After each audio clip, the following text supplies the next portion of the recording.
வணக்கம் மக்களே. இந்த வாழை இலையை அப்படியே விரித்து போட்டு தண்ணி தெளித்து வெள்ளை சோறை போட்டு அதில் நல்லா புளியை பறிச்சு விட்டு அதுவும் ஞாயிற்றுக்கிழமை அதுவும் அந்த கறி குழம்பு எடுத்து அதில் ஊற்றி அப்படியே அந்த கறி குழம்பு சோறு எல்லாத்தையும் போட்டு பெனஞ்சி ஒரு அடித்தோம்னா வச்சுக்கோங்க, வேற மாதிரி இருக்கும் அன்றைக்கி ஞாயிற்றுக்கிழமையே. இன்றைக்கி வந்து பார்த்திங்கன்னா நம்ம வெள்ளை சாப்பாடு பீஃபு தான் வந்து பார்த்திங்கன்னா குழம்பு வச்சுருக்குறோம். இந்த மாதிரி தரமாக அதுவும் ஹெல்த்தியாக செஞ்சு சாப்பிட்றது அப்படின்னு தான் இன்றைக்கி நம்ம பார்க்க போகிறோம். அதுக்கு முன்னாடி நம்ம சேனலை சப்ஸ்கிரைப் பண்ணாமல் இருந்தீங்கன்னா மறக்காமல் நம்ம சேனலை சப்ஸ்கிரைப் பண்ணிவிட்டு இன்ஸ்டாகிராம் அண்ட் ஃபேஸ்புக்கில் வந்து பார்த்திங்கன்னா நம்ம சேனலை ஃபாலோ பண்ணிக்கோங்க. அங்கே ஷார்ட்ஸு ரெகுலர் அப்டேட்ஸ்லாம் உங்களுக்கு வந்துகிட்டே இருக்கும் ஸ்டோரி மூலிமா. ஒரு மிக்ஸி ஜாரில் ஒன்று எடுத்துகிட்டு சின்ன வெங்காயம் ஒரு 7-8 எடுத்துக்கோங்க. எடுத்து அதுக்குள்ளே போட்டுக்கிட்டு இந்த சீரக மிளகு சோம்பு அது கூடவே கொஞ்சம் கசகசா போட்டுக்கலாம். அந்த கிராம்பு இருக்குது பாருங்கள், கிராம்பு வந்து ஒரு 10 அந்த மாதிரி சேர்த்திக்கோங்க.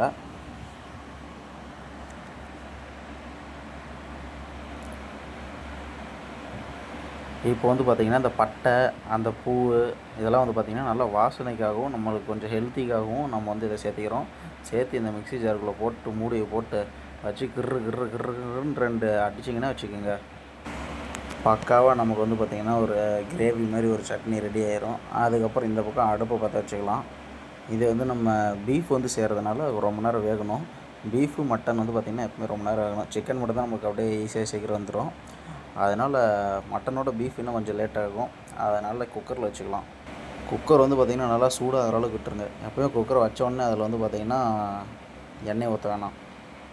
நல்லா சட்டி வந்து அந்த காஞ்சதுக்கப்புறம் வந்து பார்த்திங்கன்னா அதுக்கப்புறம் கொஞ்சமாக நம்ம நல்லெண்ணெய் ஊற்றுறோம். நீங்கள் எந்த எண்ணெய் யூஸ் பண்ணுறீங்களோ அந்த எண்ணெய் நீங்கள் சேர்த்திக்கலாம், எந்த பிரச்சனையும் கிடையாது. ஆயில் ஊற்றுறதுனாலும் ரீஃபண்ட் ஆயில்ஸ், கடலெண்ணெய், தேங்காய் எண்ணெயில் செஞ்சாலும் நல்லாயிருக்கும். கேரளாவிலாம் பீஃப் வந்து பார்த்திங்கன்னா தேங்காய் எண்ணெயில் போட்டு செய்வாங்க, சிறப்பாக இருக்கும். ஒரு நாள் தேங்காய் எண்ணெயில் செஞ்சு காட்டுறேன். எண்ணெய் வந்து பார்த்திங்கன்னா நல்லா காயுது. இப்போ நம்ம ஆல்ரெடி அரைச்சி வச்சுருந்த அந்த கிரேவி மாதிரி சட்னி வச்சோம் இல்லைங்களா, அந்த சட்னி எடுத்து இதில் ஊற்றி விட்டுறலாம். எண்ணெயில் டேரெக்டாக நம்ம எண்ணெய்க்கு அதுக்கு முன்னாடி எதுவுமே போட வேணாம். எண்ணெயில் நேராக வந்து பார்த்திங்கன்னா நம்ம ஆல்ரெடி எல்லாம் அரைச்சி வச்சிட்டோம். அரைச்சி வச்சதை அப்படியே எடுத்து இதில் ஊற்றிடுறோம். அது நல்லா சூடாகி கொஞ்சம் நேரம் வந்து பார்த்திங்கன்னா அந்த ஆயிலோட மிக்ஸ் ஆகி அப்படியே சட்னி ஆகி அதில் இருக்கிற அந்த தண்ணியெலாம் கொஞ்சம் ஃபில்டர் ஆகிட்டு ஆயிலும் ஃபில்டர் ஆகிட்டு கொஞ்சம் நல்லா கிரேவியாட்ட வந்துடணும். நல்லா கெட்டியாக வந்தொட்டி நம்ம இஞ்சி பூண்டு பேஸ்ட் எடுத்துக்கலாம். இஞ்சி பூண்டு பேஸ்ட் எடுத்து ஒரு பாக்கெட் போட்டுக்கோங்க. நீங்கள் வீட்டில் அரைச்சி வச்சுருந்தீங்கன்னா கொஞ்சமாக எடுத்து அதில் சேர்த்திக்கோங்க. நம்ம அரைச்சி வச்சது காலி ஆயிடுச்சு. இது திடீர்னு பிளானுங்கிறதுனால போயிட்டு கடையில் வாங்கிட்டு வந்தாச்சு.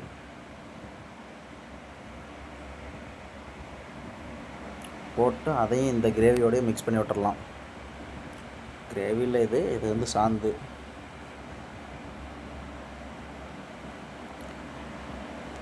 போட்டு இது கூட வந்து பார்த்திங்கன்னா கருவேப்பிலை போட்டுக்கலாம். கருவேப்பிலையும் நல்லா வந்து கருகட்டும். இதுக்கு வந்து பார்த்திங்கன்னா ஒரு 2 தக்காளி எடுத்து வச்சுக்கலாம். 2 தக்காளி நல்லா சின்ன சின்னதாக கட் பண்ணிவிட்டு அதையும் இதிலே சேர்த்திக்கலாம். சேர்த்து அதையும் கிண்டி விட்டுற வேண்டியதான். கொஞ்சம் அந்த தக்காளி பச்சை வாசம் போகிற அளவுக்கு இதாகட்டும். எப்பயுமே தக்காளி அந்த பச்சை வாசம் போகிற அளவுக்கு வதங்கிறதுக்கு வந்து பார்த்திங்கன்னா உப்பு லைட்டாக நம்ம எப்பயும் உப்பு கடைசியாக போடுவோம்.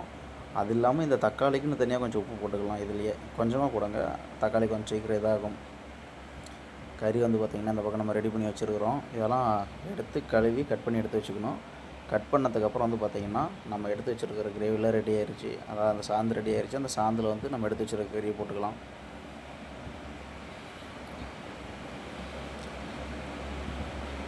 இதில் மெயினாக என்னென்னு பார்த்திங்கன்னா, நீங்கள் கறி வாங்கிட்டுருப்பையே அதில் கொஞ்சம் வந்து பார்த்திங்கன்னா லைட்டாக கொழுப்பு கொஞ்சம் வாங்கிக்கோங்க. அதனால் நம்ம இதில் குழம்புல லைட்டாக ஆயில் கம்மியாக மட்டும் ஊற்றினா போதும். அதில் இருக்கிற கொழுப்பு வந்து பார்த்திங்கன்னா அது டேஸ்ட்டாகவும் இருக்கும். அதே டைம் குழம்பு வந்து பார்த்திங்கன்னா அந்த ஒரு வளவளப்பு தன்மையோடு இருக்கும். சாப்பிடும் வந்து பார்த்திங்கன்னா அருமையாக இருக்கும்.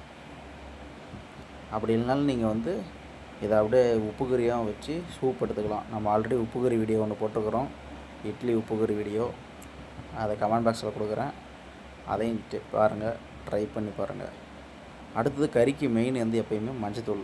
இதில் இருக்கக்கூடிய அந்த கிருமிகளை எல்லாம் நமக்கு எடுக்கிறதுக்கு எப்பயுமே நமக்கு நம்ம முன்னோர்கள் சொல்லிக் கொடுத்தது மஞ்சத்தூள் தான். ஆன்டிபயோட்டிக் அப்படி தானே சொல்லுவாங்க. ஏதோ ஒன்று சயின்ஸ் குரூப்பில் நான்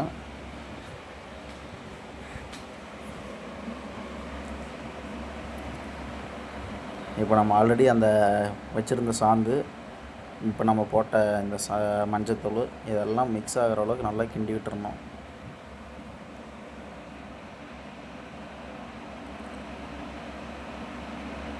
கிண்டி விட்டுட்டு கொத்தமல்லி தழை வந்து லைட்டாக கிள்ளி அப்படியே போட்டுக்கலாம் மேலே. அப்படியே வடிவேல் மாதிரி பரபரன்னு தூவி விட்டுட்டு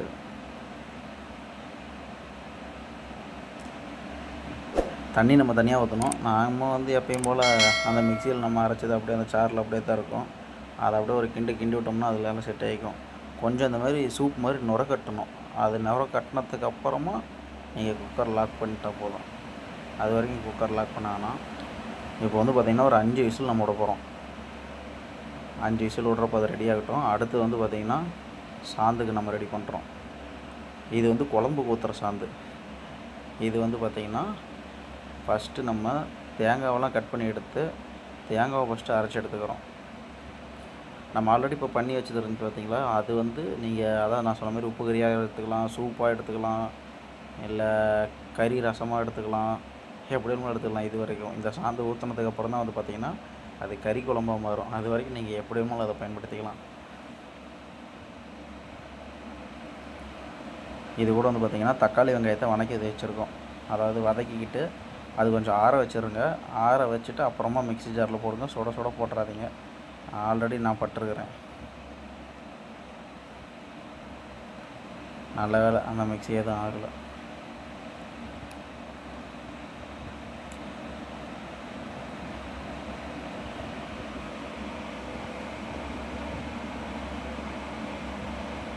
அடுத்து அந்த குழம்பு வந்து பார்த்திங்கன்னா உங்களுக்கு அதிகமாக சுவை கொடுக்கறதுக்காக மெயினாக சேர்த்தக்கூடிய விஷயங்கள் மிளகாத்தூள்.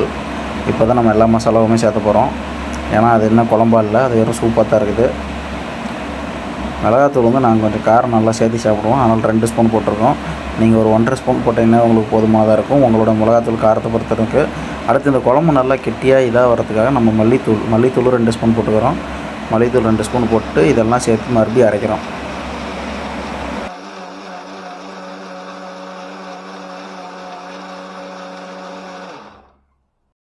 அரைச்சதுக்கப்புறமா இதில் கிடைக்கிறது தான் ஒரிஜினல் சாந்து. இதை தான் வந்து கறி குழம்புக்காக நம்ம சாந்து ரெடி பண்ணியிருக்கிறோம். அதுக்குள்ளே வந்து பார்த்திங்கன்னா குக்கரில் 5 விசில் வந்து கறி ரெடியாக இருக்குது. இப்போ உப்பு கறியாகவும் அல்லது சூப்பாகவோ இல்லை எலும்பு ரசமாகவோ ரெடியாக இருக்குது. அதுக்கு ஓப்பன் பண்ணி பார்த்துடலாம். அந்த விசில் கொஞ்சம் அடங்கட்டும். பாருங்கள், ரெடியாக இருக்குது. அதில் அந்த சாந்தை சேர்த்திக்கிறோம். கறி நல்லா வெந்துருச்சு. இப்போயே ஆல்ரெடி வந்து பார்த்திங்கன்னா வெந்ததுனால இது வந்து லைட்டாக மட்டும் அப்படியே குக்கர் விசில் போடாமல் கூட வச்சுக்கலாம். ஒன்றும் பிரச்சனை இல்லை. நம்ம கறி வேகிறதுக்காக மட்டும் தான் அப்படி வச்சோம். அப்புறம் இந்த குழம்பு வந்து பார்த்திங்கன்னா நமக்கு நிறையா வேணும். அதுக்காக தண்ணிக்கு லைட்டாக ஊற்றிக்கிறோம். உங்களுக்கு எந்தளவுக்கு வேணுமோ அந்தளவுக்கு வச்சுக்கோங்க. ரொம்ப தண்ணியாக வச்சிடாதீங்க. கொஞ்சம் நல்லா கெட்டியாக இருக்கிற அளவுக்கு மட்டும் வச்சுக்கலாம்.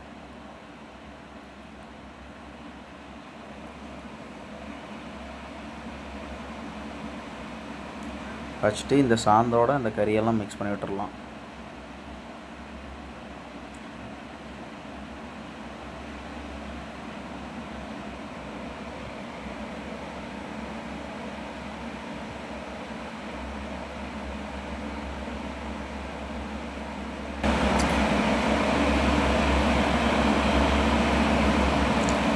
இப்போ வந்து குழம்புக்கு தேவையான உப்பு முதல்ல வந்து பார்த்திங்கன்னா அந்த கறி வந்து இதாகிறதுக்காக போட்டப்போ அந்த கொத்தமல்லி தக்காளி போட்டப்போ அது கூட போட்டோம். இப்போ வந்து குழம்புக்கான உப்பு நம்ம போட்டுக்கிறோம். போட்டு நல்லா கிண்டி விட்டு இப்போயே டேஸ்ட் பார்த்துக்கோங்க. உப்பு போதுமா இல்லையான்னு பார்த்துட்டு வச்சுக்கோங்க.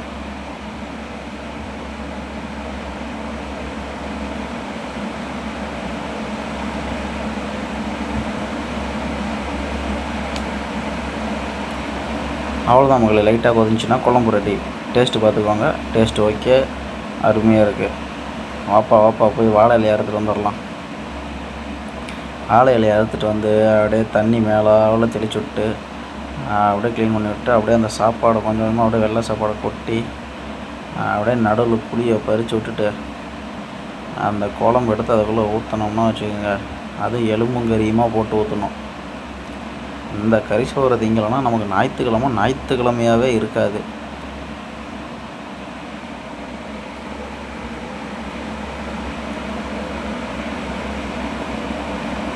அதான் ஒரு பீஸ் எடுத்து நடுவில் வச்சு சாப்பாட்டோடு வச்சு சாப்பிட்டோம்னா தான் நமக்கு அருமையாக இருக்கும். வேறு மாதிரி இருக்குது மக்களே. மறக்காமல் நம்ம சேனலை சப்ஸ்கிரைப் பண்ணி ஃபாலோ பண்ணிக்கோங்க. இன்ஸ்டாகிராமில் ஃபாலோ பண்ணிக்கோங்க, ஃபேஸ்புக்கில் ஃபாலோ பண்ணிக்கோங்க. இன்னொரு நாள் இன்னொரு வீடியோவில் சந்திப்போம். Tata bye bye.